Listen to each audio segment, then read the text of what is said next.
अस्सलाम वालेकुम दोस्तों, मेरा नाम है असीब शफ़क़त और आप देख रहे हैं हंसी टीवी। काफ़ी दिन से पाकिस्तानी सोशल मीडिया पर बहुत दिन से ये खबर चल रही है कि पाकिस्तानी नमक जो ख्योड़ा के मकाम पर पाकिस्तान में निकलता है उसको आलमी मार्केट के अंदर बहुत ही महंगे दामों बेचा जा रहा है, उससे अरबों रुपए का प्रॉफिट कमाया जा रहा है। लेकिन ये नमक पाकिस्तान की तरफ से नहीं, बदकिस्मती से पाकिस्तानी नमक इंडिया की तरफ से ये यूरोपीय मार्केट में फ़रोख्त किया जा रहा है और इंडिया ही इसका असल प्रॉफिट हासिल कर रहा है, बजाय इसके कि पाकिस्तान इसे पूरी आलमी मार्केट में एक्सपोर्ट करता। पाकिस्तान के लिए बहुत बड़ी मिसमैनेजमेंट है और बहुत बड़ा अलमिया है कि इतनी सोने के अंडे देने वाली मुर्गी यानी पाकिस्तान में ख्योड़ा के मकाम पर पाया जाने वाला नमक, जो दुनिया का सबसे बड़ा ज़ख़ीरा है और दुनिया का सबसे खालिस नमक है, पूरी दुनिया के अंदर इतना बड़ा ज़ख़ीरा कहीं और मौजूद नहीं है और पाकिस्तानी हुक्मरान अपनी नाकिस पॉलिसियों की वजह से इससे कोई फ़ायदा नहीं उठा रहे। सोशल मीडिया पर फैलाई जाने वाली इस कहानी में हकीकत आखिर क्या है और क्या ये वाकई मिसमैनेजमेंट की जा रही है और ये दरअसल इसके पीछे वजह क्या है, क्यों ऐसा मुमकिन हो रहा है और पाकिस्तानी हुक्मरानों ने अब तक इसके ऊपर कोई तवज्जो क्यों नहीं दी। आज की इस वीडियो के अंदर हम यही कुछ डिस्कस करेंगे और यकीनन आपको बहुत से ऐसे अमेजिंग फैक्ट्स जानने को मिलेंगे जो आप पाकिस्तानी नमक से मुतल्लिक जो बाहर एक्सपोर्ट किया जा रहा है यकीनन आप इससे पहले नहीं जानते होंगे। ये कहानी शुरू होती है दरअसल 1947 से, जब पाकिस्तान और इंडिया के दरमियान पार्टीशन हो रही थी। तो जाहिर सी बात है कि दोनों जगह ज़ख़ीरे मौजूद थे, दोनों ममालिक के अंदर कुदरती तौर पे मिनरल्स थे, दरिया थे, तो उनका बंटवारा होना ज़रूरी था। तो पाकिस्तान और इंडिया के दरमियान एक सिंधास मुआहदा हुआ जिसके अंदर पाकिस्तान के हिस्से में 3 दरिया आए, 3 दरिया इंडिया के हिस्से में आए। क्योंकि रिसोर्सेज का भी बंटवारा होना था, सबसे पहला उनका तहफ़्फ़ुज़ यही था कि हमारे दरमियान अगर पार्टीशन हो रही है तो रिसोर्सेज का भी बंटवारा होना चाहिए। इसीलिए सिंधास मुआहदा हुआ 1960 के अंदर और 3 दरिया पाकिस्तान के हिस्से में आए, झेलम, सिंध और चनाब, और उसके अलावा 3 दरिया रावी, सतलुज और ब्यास इंडिया के हिस्से में आए। इसके अलावा आपको पता है कि इसी मुआहदे के दौरान एक और मुआहदा भी इंडिया और पाकिस्तान के दरमियान हुआ था और वो ये था कि चाहे जंग के हालात हों या अमन के हालात, पाकिस्तान के अंदर दुनिया का सबसे खालिस और सबसे बड़ा नमक का ज़ख़ीरा मौजूद है। तो अगर पार्टीशन हो रही है तो इस रिसोर्सेज की भी पार्टीशन होनी चाहिए, जैसे कि पानी की हुई है। तो उन्होंने इस मुआहदे के अंदर लिखा कि चाहे जंग के हालात हों या अमन के हालात हों, पाकिस्तान इंडिया को नमक की सप्लाई किसी सूरत नहीं रोकेगा। ये भी मुआहदे के अंदर शामिल था। पहले मुआहदे का तो हाल हम देख रहे हैं कि इंडिया किस तरह से इसको बड़ी खुश असलूबी के साथ इसको निभा रहा है। पाकिस्तान का पानी रोक के उसके ऊपर सैकड़ों डैम वो बना चुका है, आलमी क़रारदाद की ख़राब वर्जी वो कर रहा है और पाकिस्तानी का पानी रोक कर उसकी ज़मीनों को बंजर बना रहा है। वहाँ पर काश्तकारी ख़त्म होती जा रही है, पाकिस्तान के अंदर ज़मीनें बंजर हो रही हैं कि भारत पाकिस्तान के रास्ते में आने वाले दरियाओं पर डैम बनाकर पाकिस्तान का रास्ता रोक रहा है। आपको पता है कि ज़्यादातर दरिया इंडिया से होते हुए पाकिस्तान के और कश्मीर से होते हुए पाकिस्तान में आते हैं और मकबूजा कश्मीर पर इंडिया का कब्ज़ा है, जिसकी वजह से वो पानी को रोक रहा है और इसकी खिलाफ वर्जी, इस मुआहदे की खिलाफ वर्जी कर रहा है। लेकिन जहाँ तक दूसरे मुआहदे का सवाल है जो कि है नमक के हवाले से, उसके अंदर पाकिस्तान एक ढेलों की शक्ल में यानी बड़े बड़े पत्थरों की शक्ल में जो माइनिंग करने के बाद हासिल होता है नमक, वो इंडिया को एक्सपोर्ट करता है, इंडिया को बेचता है और उसके बाद इंडिया सिर्फ एक काम करता है, सिर्फ अपनी मशीनों के अंदर ले जाकर उसको क्रश करता है यानी कि पीसता है और पीसने के बाद सिर्फ उसको पैक करता है। पैक करने के बाद उसको आलमी मार्केट के अंदर एक्सपोर्ट कर देता है। आपको पता है कि वहाँ पर इस तरह की चीज़ों की बहुत डिमांड है, कुदरती नमक की तो ख़ास तौर पर बहुत ज़्यादा डिमांड है, क्योंकि इस जैसा टेस्ट मैंने आपको बताया कि पूरी दुनिया के अंदर कोई और मौजूद नहीं है। चाइनीज़ नमक तो वैसे वो लोग इस्तेमाल नहीं कर सकते, उसका टेस्ट आपको ऑलरेडी पता है। तो उसके ज़रिए इंडिया अरबों रुपए का प्रॉफिट कमा रहा है, लेकिन किसके ज़रिए? पाकिस्तानी रिसोर्सेज के ज़रिए। और हमारी बदकिस्मती कि हम इतना बड़ा ज़ख़ीरा होने के बावजूद उससे फ़ायदा नहीं उठा रहे।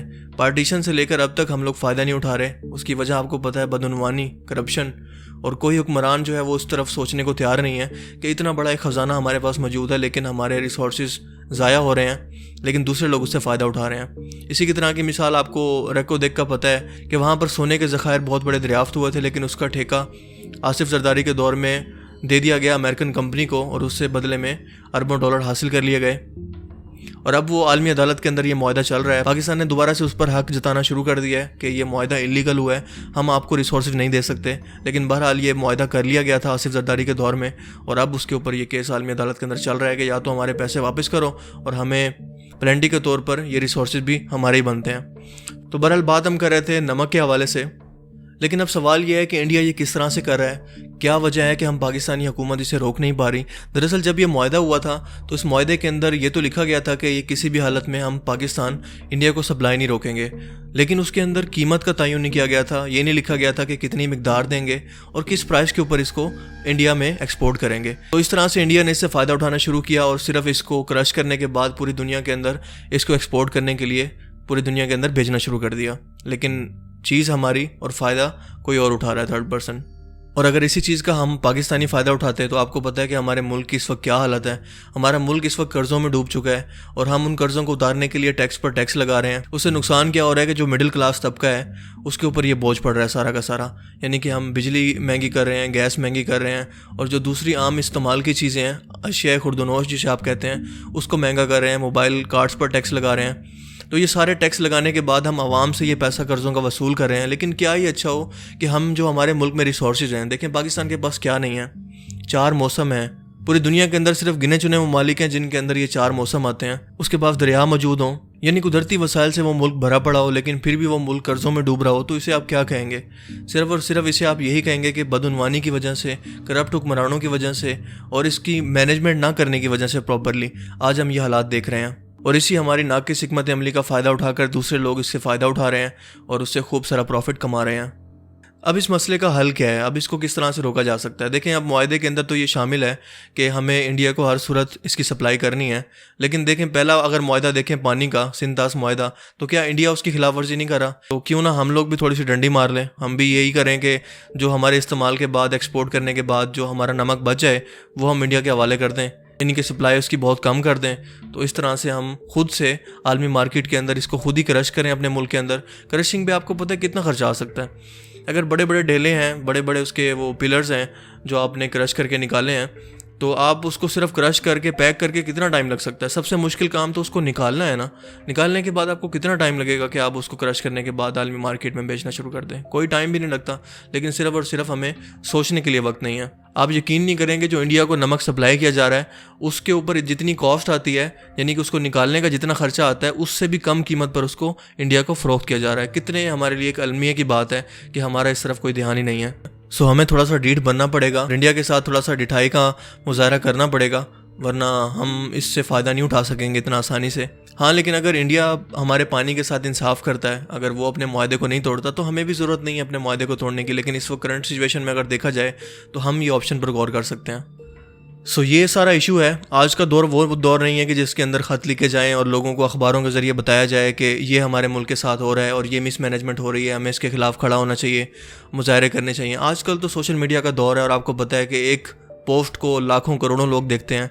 और अगर इसी तरह करते करते करोड़ों लोग मिल जाएँ तो पूरी कौम के अंदर शऊर आ जाएगा, और शऊर आने के बाद काफ़ी लोगों को, नए लोगों को पता चलेगा कि हमारे साथ क्या हो रहा है और किस तरह से मिसमैनेजमेंट के ज़रिए हमारे मुल्क को पीछे धकेला जा रहा है। तो इस पोस्ट को अपने ज़्यादा से ज़्यादा दोस्तों के साथ शेयर करें ताकि फ्यूचर में ऐवानों में भी इस बारे में बात हो सके और ज़्यादा से ज़्यादा लोग इसके बारे में जान सकें और इस तरीक़ का हिस्सा बन सकें। तो आई होप कि आपको ये कन्फ्यूजन दूर हो गई होगी कि असल ये मामला क्या है और क्यों आलमी मार्केट के अंदर ये पाकिस्तानी नमक इंडिया के अंदर मैन्युफैक्चर करके बेचा जा रहा है। तो आई होप कि आज का ये वीडियो आपको पसंद आया होगा। अगर वीडियो आपको अच्छा लगा तो इसे लाइक कीजिए, और ख़ास तौर पर अगर फेस कैम वीडियो अच्छा लगा तो ज़रूर इसे लाइक कीजिए ताकि मुझे पता चले कि आप लोगों को मज़ीद इस तरह की वीडियोस चाहिए। तो मैं मिलूंगा आपसे एक नई इंटरेस्टिंग वीडियो में। तब तक के लिए अपना बहुत सा ख्याल रखिएगा।